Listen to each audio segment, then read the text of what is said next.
E nesta primeira parte falamos de sono, isto porque há pessoas que têm um sono quase incontrolável, muito difícil de controlar. E falamos então com um psiquiatra sobre este assunto, sobre as causas que poderão estar por detrás deste problema e também soluções para controlar este impulso. É meu convidado, o Dr. Jorge Mota Pereira, médico psiquiatra. Como está, Sr. Doutor? Está bem disposto? Muito obrigado, bem disposto. Sr. Doutor, vamos então falar um pouco mais sobre este tema. A verdade é que o sono é um dos impulsos mais difíceis de controlar. E é um problema muito prevalente, não é? Habitualmente a pessoa chega ao consultório e começa a dizer: doutor, tenho um sono que não consigo fazer mais nada durante o dia, ando sempre cheio de sono. É uma queixa inicial que, na cabeça do psiquiatra, abre-se aqui um mundo que é preciso... Um leque de questões que é necessário colocar ao paciente para tentar chegarmos à causa dessa hipersonolência e ao melhor tratamento possível. E, de facto, a hipersonolência é tão ou mais prevalente do que as insónias, que também são outro problema. Estão relacionadas, sabe? Estão? Habitualmente, na minha prática clínica, eu noto que há mais pessoas a procurar o psiquiatra porque não dormem durante a noite. Exato. Mas o que é que isto vai levar? Se a pessoa não dorme durante a noite, depois durante o dia vai andar cheia de sono, portanto é uma pescadinha de rabo na boca.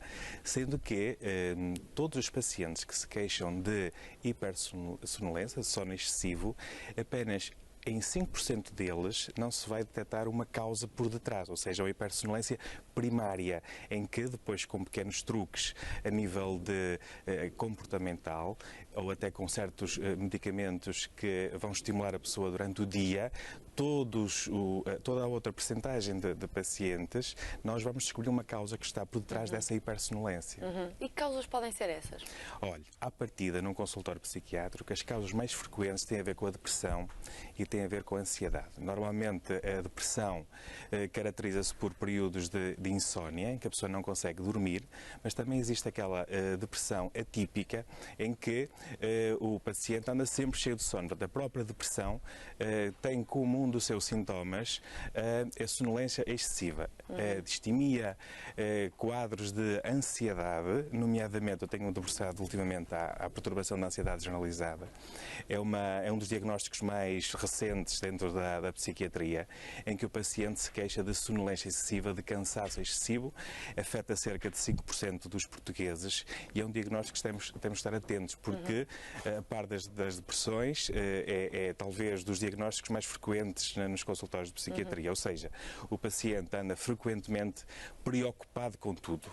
Tudo aquilo que seja possível acontecer na cabeça do paciente é antecipado. O que ainda não aconteceu. Pois. É um antecipador, ou seja, está sempre a ruminar tudo aquilo que vai acontecer, se eu vou conseguir chegar a horas ao trabalho, se eu vou conseguir ter um bom desempenho no trabalho, se o meu patrão se vai portar bem comigo, se eu vou conseguir ser simpático com os colegas, se eu logo à noite vou conseguir ser um bom pai, ou se eu vou conseguir ser uma boa mãe, se estou a fazer tudo aquilo que é possível, está ao meu alcance. Portanto, tudo é motivo de preocupação. É um ruminador, está sempre a pensar. E quando vai para a cama, não consegue dormir porque está a pensar se o que fez durante o dia foi bem feito, como é que vai ser o dia seguinte e, portanto, tem aqui umas insónias gravíssimas que durante o dia vão provocar um cansaço excessivo, uma sonolência excessiva e a pessoa perde uma qualidade de vida em que não consegue usufruir do dia a dia e não consegue ter um desempenho porque está cansado, porque está com hipersonolência. E há muitos riscos e consequências também dessa hipersonolência, não é? Exatamente. A grande parte dos acidentes de viação acontece precisamente... Muitos deles, mas também relativamente os patrões têm que estar um bocadinho atentos a isto porque há uma diminuição drástica a nível da produtividade, ou seja, se o paciente ou se a pessoa não estiver ativa, se não estiver bem acordada, bem desperta, vai diminuir... Principalmente porque há trabalhos que exigem esse estado de alerta constante, não é? As pessoas têm que estar... Exatamente, e portanto, se for um trabalho rotineiro associado ao cansaço e hipersonolência, portanto, é provável que até a pessoa passe com grande vontade de ter umas cestas, não é? Mas à exceção deste caso que falou agora, que são casos mais recentemente diagnosticados, o que é certo é que o sono e a fadiga não têm nada a ver, não é? Portanto... São coisas diferentes, ou não? Se a pessoa está cansada, é claro que vai ter mais predisposição a ter sonolência, não é? Sendo que a perturbação da ansiedade generalizada é um diagnóstico que não está a ser muito bem feito. As pessoas chegam ao consultório carregadas de medicamentos indutores do sono. Porque a verdade é que quando chegam ao psiquiatra, na verdade já foram médico de família e outros profissionais, não? Na maior parte dos casos, sim. Já experimentaram vários hipnóticos, já experimentaram vários ansiolíticos. Automedicação. Exatamente. E não estão a dormir. E nós olhamos para aquela medicação toda e perguntamos, então, está aqui com vários indutores do sono, está aqui com ansiolíticos e não está a dormir, o que é que está aqui por detrás? E na grande maioria dos casos estão depressões que não estão a ser tratadas e está a tal perturbação da ansiedade generalizada em que o paciente não dorme porque não está a ir à origem do problema, ou seja, não está ali a controlar a tal ansiedade generalizada que, na maior parte das vezes, se manifesta pela tal insónia inicial. E quando é que o sono passa a ser um problema? Ou esta sonolência excessiva passa a ser um problema? Porque há pessoas que encaram isso como uma coisa normal. Eu durmo mal, já faz parte da minha vida, do meu dia-a-dia, não é? Passa a ser um problema quando a pessoa sente que não está bem com ela própria. Quando sente que não consegue produzir como produzia anteriormente. Porque depois também acaba por ser um ciclo vicioso, não é, Sr. Doutor? Estão cansados, produzem menos, ficam tristes, ficam em baixo e cada vez dormem pior. Sim, está tudo associado com o risco na condução, com a tal baixa produtividade e, portanto, a pessoa sente que não é a mesma e que é preciso mudar-se, é preciso fazer alguma coisa e, em último caso, ir ao psiquiatra para que, quando não consegue outra solução, o psiquiatra tente descobrir o que é que está por detrás disto. E, portanto, a grande maioria das situações relacionadas com a insónia ou com a hipersonolência vai estar relacionada com casos de psiquiatria. Portanto, nomeadamente a questão da depressão, da ansiedade e também nos jovens e menos jovens, portanto, um conjunto de erros que habitualmente se fazem no dia-a-dia que também não ajudam ao próprio dormir sossegado. Como por exemplo? Como, por exemplo, tomar café à noite. Como, por exemplo, beber grandes quantidades de água à noite, porque de noite vai-lhe apetecer fazer xixi, por exemplo.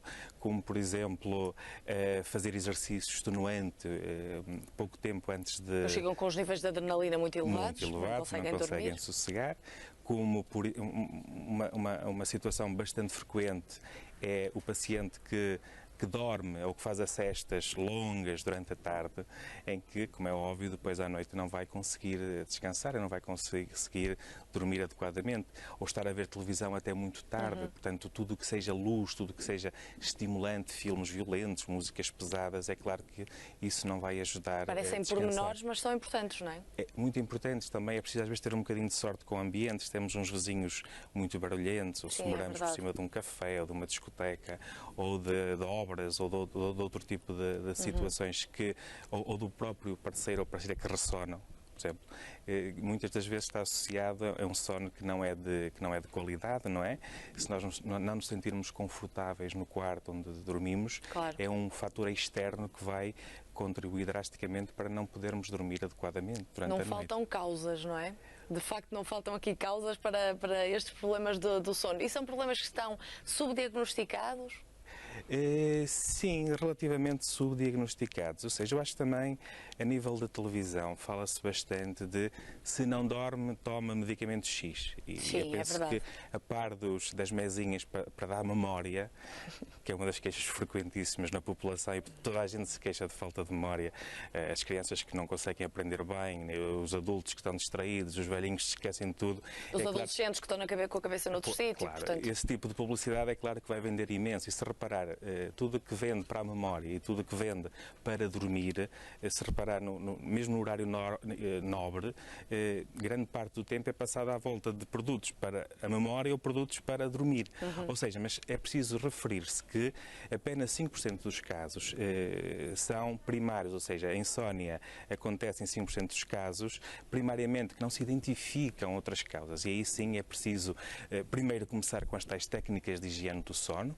Ou seja, corrigir corrigir estes pequenos hábitos, com os não é? pequenos hábitos, com os truques todas as outras causas que estão por detrás do dormir mal, e só depois sim é que tem que se começar a medicar, se for necessário, se as técnicas naturais ou a meditação, por exemplo, não surtirem efeito. Aí sim é que entramos na psiquiatria, e é claro que na prática clínica percebo-me que há muitas pessoas que não só têm o problema da insónia, por exemplo, como também estão dependentes de medicamentos, ou seja, têm dois problemas em vez de ter um só. Os medicamentos para dormir têm que ser muito bem, têm que ter critérios muito bem definidos, se a pessoa realmente precisa de medicamentos para dormir ou não, e depois existem guidelines, quer dizer, não se pode dar logo em primeira linha ansiolíticos ou benzodiazepinas que têm uma grande apetência para criar dependência, por exemplo. Deve-se começar, por exemplo, com fármacos como o zolpidem ou com outro tipo de fármacos que não criem habituação, para que se dê tempo ao paciente corrigir ou de utilizar esses pequenos truques para que rapidamente se livrem desses fármacos. E, se for necessário medicamentos durante mais tempo, é claro que tem que ter a supervisão do psiquiatra ou do médico de família ou de outro tipo de especialidade que entenda minimamente sobre psicofármacos, porque, acima de tudo, é preciso pôr a pessoa a dormir bem, a relaxar bem, a ter sonos tranquilos, para que acorde fresquinha, desperta e para que produza e atinja o máximo de qualidade de vida durante o dia. Porque a verdade é que, habitualmente, as pessoas que dormem mal têm muitos problemas associados durante o dia, mesmo com a sua saúde física, não é? Sim, e também há pessoas que dormem mal porque também têm causas médicas por detrás. Por exemplo, um paciente que tenha problemas a nível da insuficiência cardíaca ou a nível pulmonar, em que tem dificuldades em respirar, não vai dormir bem durante a noite. Pessoas com artrite, que estão com muitas dores, não vão dormir bem durante a noite. Até pessoas que Síndrome de pernas inquietas também, não?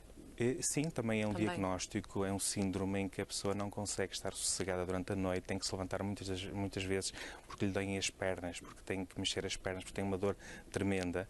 Por exemplo, até o próprio refluxo esofágico durante a noite. Há pessoas que durante meses ou anos andam com uma tosse ou com pigarro que não passa. Constante. E muitas das vezes tem a ver com o refluxo, que, como estamos na posição de deitados durante a noite, provoca refluxo, tosse, e a pessoa está sistematicamente a acordar, ou seja, não tem um sono de qualidade e depois com insónia, com as alterações todas daí decorrentes e caindo novamente na pouca qualidade de vida durante o dia. Sim, a verdade é que há consequências muito sérias no dia-a-dia. Já aqui falamos dos acidentes de aviação, desconcentração, por exemplo, no trabalho, em qualquer tarefa, e muitas vezes até acontece um pequeno prejuízo motor, não é? A pessoa não fica tão desperta, é impossível. Se não tiver um sono reparador, mesmo que durma, mas se o sono não for reparador, não é assim, Sr. Doutor? Sim, é um sinal de alerta. Quando o sono não está bem, é um sinal de alerta, acaba por ser positivo, ou seja, a pessoa às vezes anda com depressão durante anos, em que não procura o médico, nem sequer sabe que tem depressão, e quando deixa de dormir por completo, por exemplo, ou quando passa o dia sonolento, e como é uma necessidade básica o dormir, e a família vê que a pessoa não dorme, portanto é um sinal grave em que o leva ao psiquiatra pela primeira vez. Portanto, a questão da insónia e do sono como uma campainha, digamos assim, de que algo não está bem. Se a pessoa não dorme, deve tentar perceber o que se passa, não deve deixar arrastar a situação muito tempo, deve falar com o seu médico de família, deve falar com algum médico da sua confiança, com o psiquiatra, para tentar perceber as causas. Toda a gente tem que dormir. Há pessoas que chegam com muito medo ao consultório e dizem: doutor, já experimentei 1001 coisa e eu não durmo, portanto o meu caso não tem solução. Eu digo, todos os casos têm solução. Portanto, eu não há pessoas que não dormem à noite, mas depois encostam-se em qualquer sítio, dormem logo, não é? Há pessoas que simplesmente aqui sentadas nesta cadeirinha já fechavam os olhos. Se não dormem durante o dia, durante a noite, durante o dia vão andar cheios de sono, não é? E com a tal hipersonolência, 5% das pessoas podem ter essa tal hipersonolência primária, em que é extremamente irresistível, portanto, apetece dormir a toda a hora. Portanto, e há pequenos truques, e se for acordado com o patrão, por exemplo, ter pequenas cestas, ou então, em vez de ter a hora do Acordar café... com o patrão, isso é possível em Portugal, Sr. Doutor? É possível, eu penso que há bom senso, é preciso haver bom senso em todo Porque a lado. verdade é que tudo isto é muito mais complicado quando falamos de trabalhadores que lidam com máquinas, por turnos com horários complicadíssimos, não é? Noites inteiras a trabalhar, depois as pessoas ficam com os sonos completamente desregulados, ao contrário, não é? Sim, isso já é outro assunto. Isso é outro problema. Mas, por exemplo, as horas de café ou as horas de almoço, se forem,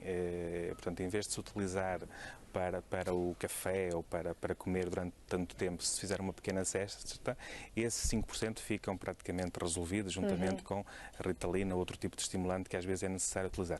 Portanto, essa é uma medida importante. Exatamente. Se resolve. Exatamente. A Débora acabou de tocar num assunto importantíssimo que tem a ver com os trabalhadores por turnos. No que toca a médicos, jornalistas, quer dizer... Por exemplo... Portanto, é uma queixa frequente, aquele paciente que ora trabalha de dia, ora trabalha de noite e que... Horários muito exigentes. E que há pessoas que não têm a capacidade, como outras, para que o relógio biológico se adapte rapidamente às alterações de horários de trabalho. Ou seja, poderemos ter aqui graves problemas a nível de sono e pode ser às vezes necessária uma pequena ajuda, como por exemplo a hormona melatonina, por exemplo, quando há assim grandes alterações ou turnos com diferentes horários, para que a pessoa consiga dormir bem, independentemente do tipo de turno que está a efetuar, porque infelizmente há empregos que é mesmo assim, não é muito saudável, mas há pessoas que são muito afetadas e que têm graves problemas por trabalharem em turnos com horários diferentes. E depois há outras que se adaptam facilmente, ou não? Sim, como em tudo. tudo. É essa troca dos sonos. Sim, como em tudo. Portanto, estas alterações do ritmo circadiano, há pessoas mais sensíveis, pessoas menos sensíveis. Se nós estivermos bem preparados a nível de uma boa atividade física, se nos cuidarmos bem, se fizermos atividade física, se tivermos esses cuidados, é claro que resistimos muito mais às adversidades. Está provado e vários estudos indicam que quem praticar exercício físico de atividade moderada 30 a 45 minutos por dia, 5 vezes por semana, tem uma qualidade de sono muito superior, tem sonhos muito mais agradáveis e consegue... Sonhos também? Também, e consegue descansar muito melhor durante a noite. Deixe-me aqui dizer-lhe que há alguns casos, e hoje foi curioso que de manhã, nem de propósito, ao vir para cá de tarde, tive um paciente em que realmente tinha tentado vários fármacos no médico de família, tinha tentado alprazolam, lorazepam, trazodona, vários tipos de fármacos e não conseguia dormir. Eu próprio identifiquei uma depressão e uma ansiedade grave que mediquei em conformidade. E o que é certo é que o senhor continua a não dormir. E eu, na última consulta, disse, olha, quando isto acontece, e pela experiência, poderemos estar aqui perante um quadro de apneia do sono. É preciso descartar isto para não estarmos aqui a intoxicá-lo, digamos assim, com fármacos de que não necessita, só porque tem um problema de apneia do sono. E ele hoje trouxe o exame e realmente confirma-se. Tem uma apneia do sono, vai ter que usar um aparelho de pressão contínua, um CPAP, para que evitar aquelas paragens, as paragens durante a noite a nível da faringe, ou seja, ele mostrou o exame que teve 8 paragens, ou entre 8 a 20 paragens por noite, em termos de acordar, que ele não se tinha apercebido disto, ou seja, a questão da apneia do sono também tem que estar presente. Se o marido, não pode ser esquecido, não é? Se o marido ou a esposa se queixam que o companheiro ou a companheira ressonam muito durante a noite, é um sinal de alerta. A par de pequenos truques, como por exemplo deitar de lado em quem tem apneia do sono, perder peso, evitar beber álcool ou fumar perto da hora de ir para a cama, há casos em que o CPAP ou esses aparelhos com a máscara nasal para que o ar entre e desobstrua, portanto, a nível da faringe e que o ar possa entrar, que é extremamente eficaz. Ou seja, o que é que acontece? Temos vários pacientes que tomam, às vezes, 3, 4, 5, 6 fármacos para dormir diferentes e, a partir do momento que trata a apneia do sono, praticamente deixa de precisar dos remédios para dormir. Portanto, é um sinal de alerta. Se alguém se queixa de que ressona e de que os fármacos não estão a atuar e não está a conseguir dormir tem devidamente, que encarar esse problema de forma falar com o médico de família, fazer uma polissonografia eventualmente para despistar a tal apneia do sono, que De uma forma geral, tirando os acidentes, portanto, as alterações do sono não são graves quando não acontecem estes problemas paralelos, mas na questão da apneia do sono está provado que na apneia grave pode vir a dar problemas a nível cardiovascular, com uma diminuição da esperança média de vida decorrente da própria apneia. Portanto, é um sinal de alerta e temos que estar atentos e tratá-la devidamente. Cá está, mais uma causa. Hoje fartamos-nos de falar de causas que podem estar por detrás desta hipersonolência, dos problemas do sono. Sr. Tom, muito obrigado por estar connosco. Foi um gosto. Mais uma vez, até à Bom sono próxima. para todos. Muito obrigada, até uma próxima oportunidade.